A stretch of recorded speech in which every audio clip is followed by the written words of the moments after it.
to represent the party as MEC. Provincial Secretary heeding the call of the PEC a week ago. Is the mayor of eThekwini, who's also expected to step aside with effect from yesterday, as well as a member of ESCO in eThekwini, Comrade Ntembu, who was charged together with the mayor. The expectation of the ANC is that whenever a comrade is arrested, now the Provincial Executive Committee said these comrades will have to step aside, and during that period of 30 days, let's respond to some of these things that seem to be accompanying the concerns relating to their arrest. Because you can't undertake that exercise over a day or a week, especially if you're an organization that is not only dealing with matters that are facing comrades who are arrested. You are an organization that has got a broad mandate, a broader responsibility, running 11 regions, more than 300,000 members in good standing, and of course, the various councils and the provincial government that must still be, accountable to the same leadership of the province. So a period of 30 days, in our view, is not only reasonable, but is equally sufficient for the ANC to acquire whatever information that it wants. And I must say that the ANC will not wait until 30 days finishes and then come back and say, now is the end of 30 days. The ANC will continue to brief its own structures and society about the work that is undertaking in addressing the problems, confronting the comrades who are facing the law or who are on the wrong side of the law in the areas where they are affected. The issue of the regional task team, the principle adopted by the Provincial Executive Committee was that there is an NEC decision which said will have to be converted into regional task team, provincial task team, as the case may be. Our view as a PEC was that in compliance with that decision, the REC must be formally dissolved, because the constitution of the ANC doesn't talk about conversion. It talks about a dissolution or a suspension. The REC must be formally dissolved, which I've done this morning. Once that process is completed, the PEC must then appoint a regional task team, which must reflect those who were in the former REC and other comrades that may have not been part of the structure, in an endeavor to consolidate and harness the unit of the ANC in that area. So the provincial chairperson later this afternoon and the rest of the leadership of the province that will be accompanying him will be meeting branches of the ANC to announce the leadership that is going to take forward the ANC regional task team of eThekwini. So that leadership is going to be announced later today by the provincial chairperson, and we believe that it will be a leadership that resonates with the challenges of the region, and that will be accepted, and that will enjoy not only the support but the legitimacy. Because what we cannot do and we will not do is to reproduce the same leadership at the exclusion of others on the basis that they were not elected by the last conference. And that would have not been a leadership at the level of the province that understands the imperative of consolidating the unit of all. We are an example as a PEC that when the NEC dissolved the PEC, they set up an inclusive team, we went to a conference. We are a case study in the ANC at the moment. That emerging from that conference was a collective and inclusive leadership which combines capability, experience, generations.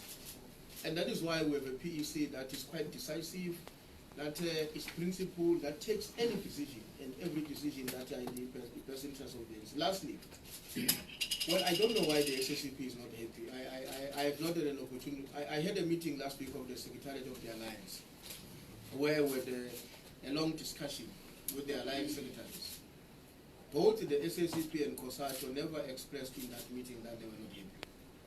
If ever there is an unhappiness within any of the structures of the Alliance, I think it will be incumbent upon them to ensure that such unhappiness is not ventilated in the public domain. It must be brought into the Alliance meeting. We will have a political council of the Alliance towards the end of June. And any grievances that may be as a consequence of these processes and the subsequent deployment to the executive and the legislature, I believe that they will have to be attended in that meeting of the Alliance. So that, because if we respond to each other through public messages that are without context and proper content, there's a likelihood that the situation may degenerate to a level where it shouldn't have gone to. So I'm not aware that the SSCP is unhappy. We're even in the Lekgotla this weekend. There were no signs of unhappiness. There was no indication that comrades are not happy about anything. But I can confirm that the deployment of the cadres who are serving in the executive is that collective you see is a product of an internal engagement in the ANC with consultation with the Communist Party and COSATU. We met in this boardroom as the alliance, where the ANC, with the premier candidate of the ANC, chosen by the ANC in consultation and acceptance with the alliance, came and briefed the organization on the permutations that we can work on in terms of the composition of our comrades who are in the legislature. And the alliance had an opportunity to make comments, to indicate if they were unhappy, and to indicate where they would have thought things should have been done differently.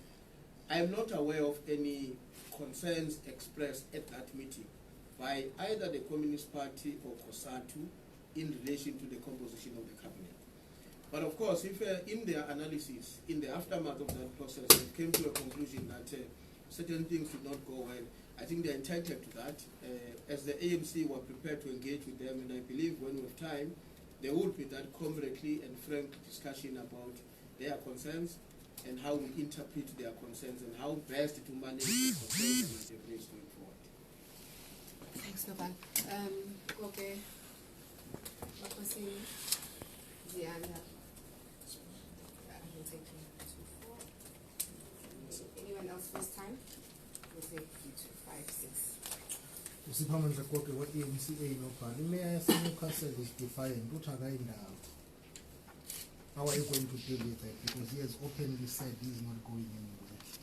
And number 2, you have been criticized as the ANC when it comes to the way you have handled the issue of eThekwini mayor. Some people say you've been indecisive. I know you've just told us now when decisive.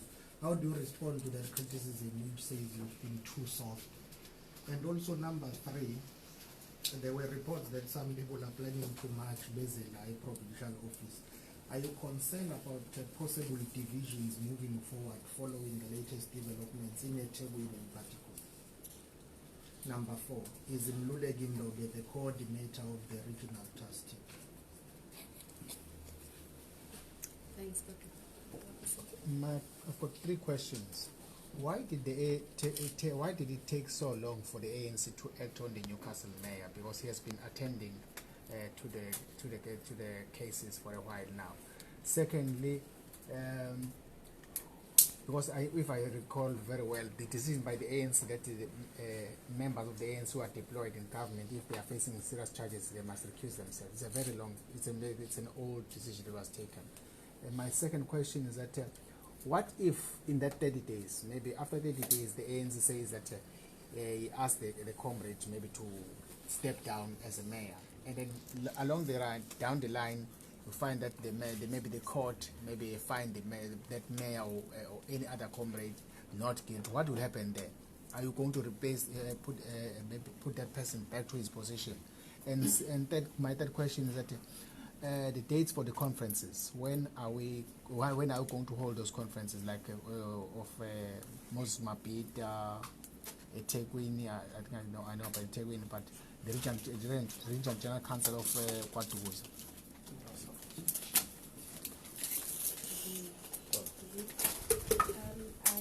I just wanted to ask about a possible legal challenge that has been said to be mounted against the ANC provincial executive. Are you ready for that, in particular by the eThekwini mayor? But also the second question, which is quite similar to my colleague's Commander Borges, is that how do you explain to the supporters who have basically criticized the ANC in KwaZulu-Natal to say that this is part of a larger political conspiracy, but also that you are not treating comrades in the same way that you would have others?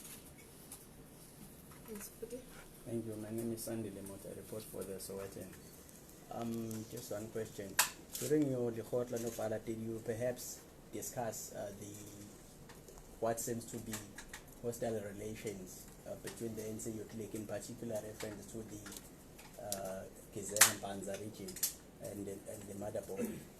also that the leaders they have since requested that they be provided with protection, because apparently they are hitmen hired to hunt them down. Just to check that. Thank you. Welcome to the sun. No, madam, I'm going to be clear. Between this term of 30 days, now I'm checking what Nobara said that the ANC would be dealing with the perception that these comrades are being targeted while they're arrested. What if the ANC finds that their arrest is influenced by the ANC factions, right? While the court, on the other hand, continues with the charges. Right? What will happen then? Can the ANC bring them back to position, then let the court continue the process? In this 30 days that these leaders have recused themselves from the leadership positions, do you know perhaps names of people who to take over as interim mayors? Thanks. Well, thank you very much. I think let me start with the issue of the mayor of Newcastle being defiant. The mayor of Newcastle wrote a letter to the ANC saying that I'm willing and prepared, and I'm now taking a leave of absence with effect from the 26th of May, so that I allow the ANC decision to be implemented and to be seen to be implemented. And of course, we are aware that subsequent to that, there were public pronouncements that he made, for which he's still going to account. He's going to account on those public pronouncements, because you can't abide by the decision of the ANC internally and publicly go out and say, I would not be part of that decision. So that matter has been noted by the Provincial Executive Committee, and I can confirm to you that the PEC has mandated the Provincial Working Committee to urgently and immediately visit all regions in the province, giving priority to those that are confronted by challenges. So the PwC is going to be going to Newcastle this weekend to have an engagement with the structures of the ANC, to have an engagement with the councillors of the ANC who are deployed in various municipalities. So any act of defiance, directly or indirectly, will have to be accounted to in the Provincial Working Committee, because when the leadership of the ANC is moving in a certain direction and takes decisions, we who are members of the ANC, who join the ANC voluntarily, have an obligation to abide by those decisions. If there are deviations, the elected leadership will have to deal with deviations, because deviance can't be permitted. So that matter is going to be, well, I don't think that I don't think that the criticism is entirely unfair, that probably we've delayed to go out in saying anything about matters of integrity. To some extent, there's a degree of fairness to that criticism, and I'll explain why. It has taken us a week or two, or three or so, after the mayor was arrested. But at the time when this occurred, we were seized with the process of putting together the executive in the provincial government. At the time that it occurred, we had two meetings of the National Executive Committee that we needed to attend. One was in Cape Town, the other one was in Gauteng. And clearly, there was not sufficient time for the leadership of the province to properly and seriously immerse itself in dealing with the matter of integrity. Except that when the mayor was arrested, we called them to a meeting and said, how to explain this? What's happened? And they asked to go and prepare the report. And because of our tight schedule as a leadership, we were unable to have time immediately to get the feedback on them and then communicate to them what needs to be done in relation to the matter that they were facing. So it may very well be like people who say, but the second year, a week or 2 weeks, they may be correct, because a leadership that is agile would have acted probably a day or 2 days later.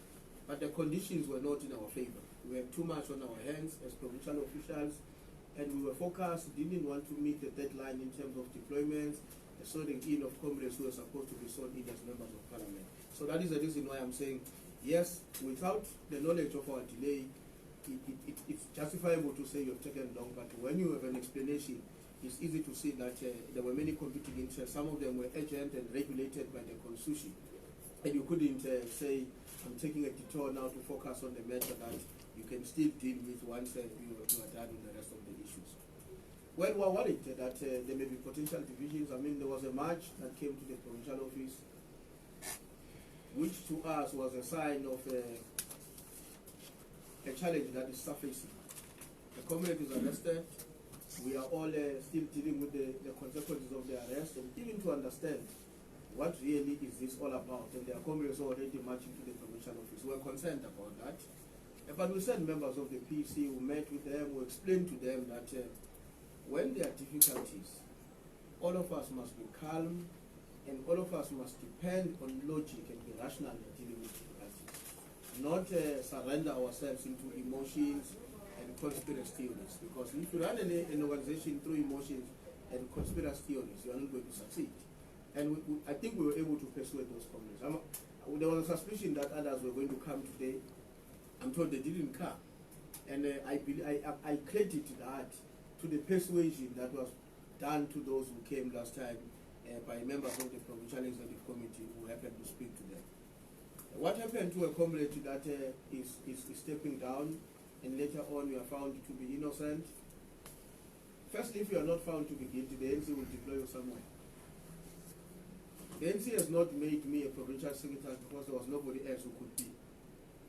If I have difficulties that are impacting negatively on the public standing of the ANC must get somebody else to assume my responsibility to move forward. And when I'm exonerated, the ANC will see what it does with me as its child. And that is a message we've been saying to comrades, that you are not born deployed. These things are not your right. It's a privilege. It's an honor, it's a service to our people. Whenever they are difficult for you to serve our people, allow those who do not have difficulty to do so and deal with your challenges. When you come back, the ANC doesn't throw people away.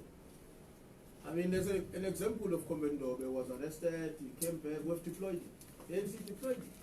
He's a deputy speaker of the legislature, a very senior position in the legislature, which is an indication that in the ANC, comrades will be deployed not on the basis of history only, but also on the basis of their potential and the capacity to do their work. And so we believe that those comrades should find comfort and solace in the fact that they still have their own organization moving ahead, despite them being in certain position, and that it will remember them at the time when they're exonerated. The issue about when are the conferences, our projection is to have conferences by the end of October, early November. That is if we succeed, because we've opened a period of membership renewal, and that period will be accompanied by an intensive engagement to resolve disputes arising from membership. That engagement is going to happen throughout the province. And our view is that if we manage our time properly and everybody else is cooperating, it should be possible to have conferences taking place at the end of October, early November. But our firm position as a PEC is that we must not go to the December holidays without these conferences.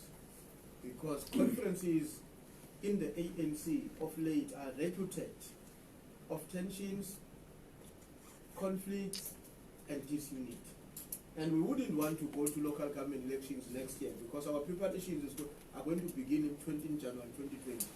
We don't want to go to local government elections with a huge challenge of conferences that have not taken place and divisions that are happening.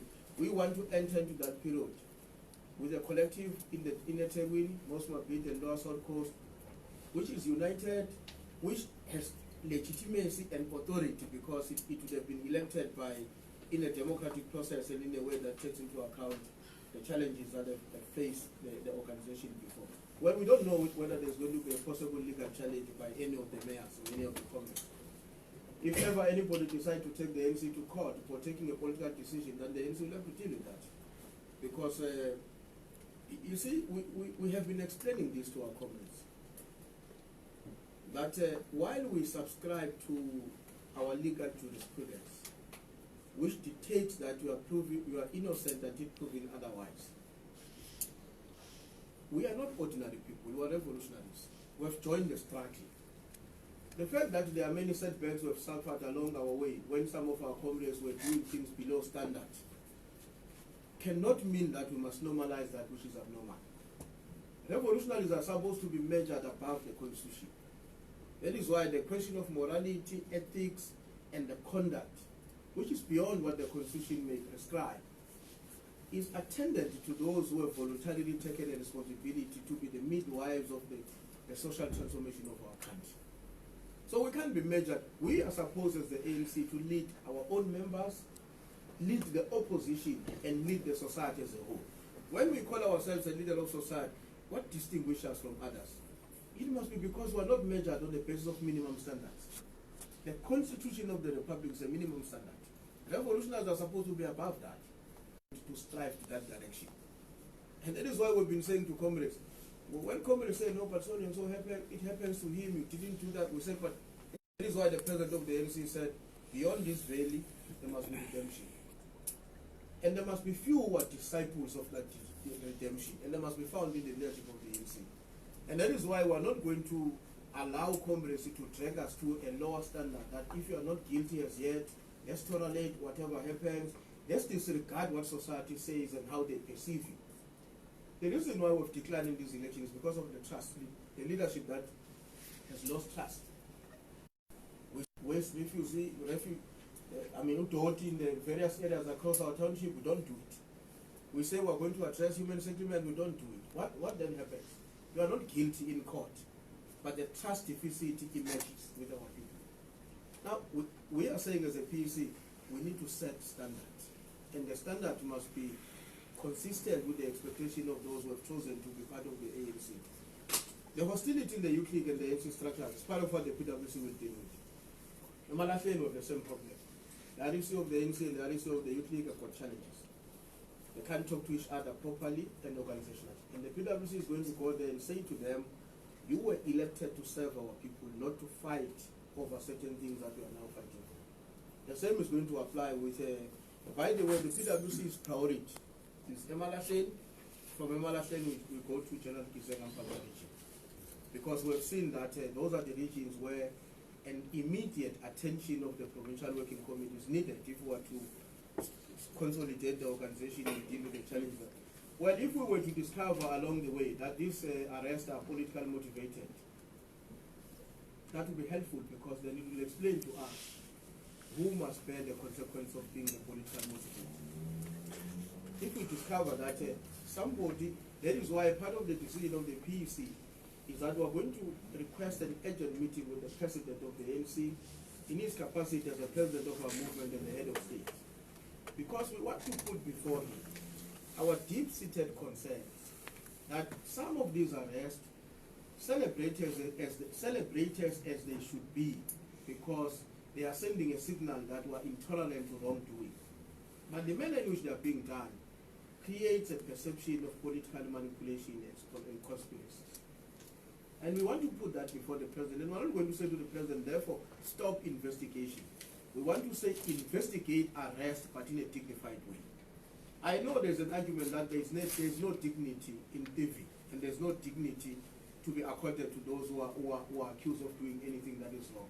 But at least the way we handle it must not create a fertile ground for people to believe that these are ANC problems, and somebody is using the state to undermine and subvert the direction of the organization into his own direction. So we will engage the president on that issue. We've already written to the SG requesting the meeting that must take place between ourselves as a provincial leadership as well as the national leadership, to put before them our major concerns about the behavior of some of the investigators, the behavior of some of the police.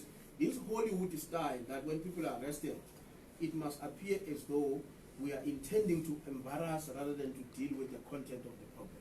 And that's what we're going to take to the president and say to him and the national officials, please help us to deal with this matter. Let me not confirm anything about the composition of the regional task team of Entebbe. It's going to happen this afternoon. I don't want to steal the stage from our provincial chairperson. He's going there this afternoon.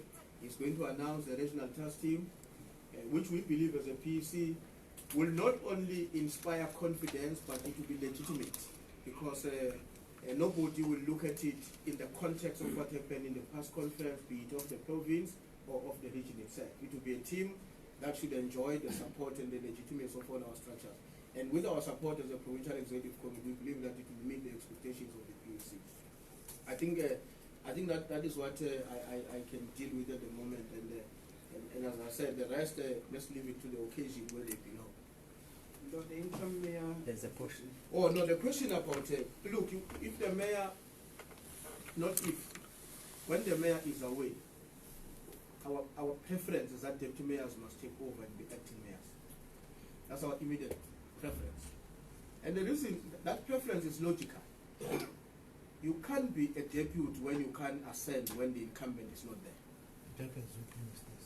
Because then, because of the law with the ministers, that when the minister is away, they will take another minister to act. But our logic here is that when you put a deputy mayor, you must be putting a comrade that you are saying in his or her absence you can take over.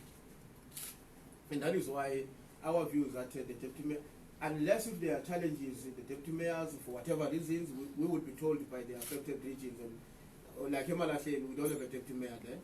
The deputy mayor has gone to parliament.